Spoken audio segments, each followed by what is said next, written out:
Why is all of this happening in the first place? Why is it different between men and women? Okay, so there's a yeah. So there's a fundamental difference between men and women that I think explains the differences in intersexual competition. So most people understand already the reason why societies send men off to war. And not only are they better adapted to fight, but from the terms of that society then recovering its population, women are the rate limiting factor on reproducing. So you can send a large proportion of a generation of men off to a war and you can ostensibly recover those numbers as a society within like a generation if you keep all of your women and just enough men, right? I'm not saying that this doesn't have, you know, substantial costs, but, you know, there's obviously a massive asymmetry there. If any given society decided to do the opposite and send all of its women away, then they're not going to recover their population near as quickly, right? Fundamental asymmetry is the same logic as to why female and male intersexual competition is so different. When men compete with each other, it's much more like, in terms of intersexual competition, it's much more like a running race. So, you know, men tend to stay in their own lane, look forwards, run as hard and as fast as they can, and try to get the prize, right? They don't spend a lot of time worrying about what their competitors in the other lane are doing. And the reason for that is that in the reproductive payoff of worrying about what your competitors are doing just wouldn't be there for men.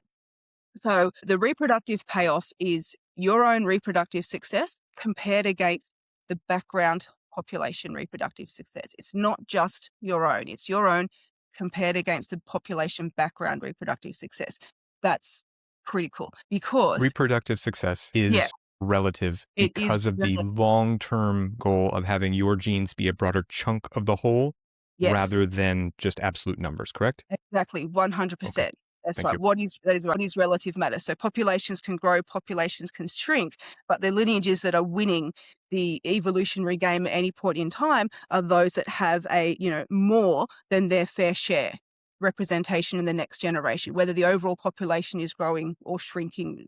They're the lineages that are going to get selected for. So yes, reproductive success is relative. Now, men are not going to be able to do anything about the background reproductive rate by sabotaging rivals, you know, unless they're going to go around and sabotage, you know, huge numbers of rivals and try to impact that background reproductive rate. It's not going to be of any benefit to them. If they could sabotage a particular rival in such a way that they could then steal some of that rival's reproductive success, that's different. That could be a gain because that's now going to add on to their column. But if we're talking about trying to get a gain just by changing that, you know, changing that denominator, the overall background reproductive success, that's not something that is in the control of men, but that is something that is in the control of women. So if women can, and because they are in fact the, you know, the rate setters of reproductive success, every individual woman that you knock out of the race has a marginal impact on background reproductive rate. Whether you steal the reproduction she would have had or not, ultimately that background reproductive rate is going to drop. And so when you've got large numbers of women trying to kick large numbers of other women out, you end up with measurable effects. And so the payoff matrix for men and women in terms of sabotaging others is very different. Under, I would say, most circumstances, isn't really a payoff matrix there for men. It is not really going to pay.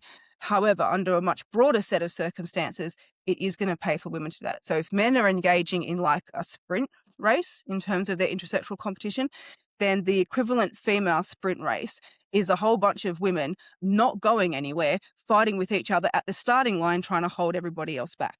Right? That's the female equivalent. Women put much more effort into sabotaging other women's mate value, mating efforts, reproductive output, mothering, etc., than men do. To go even deeper on these ideas, you can watch my full episode using the link in the description or the box on the screen.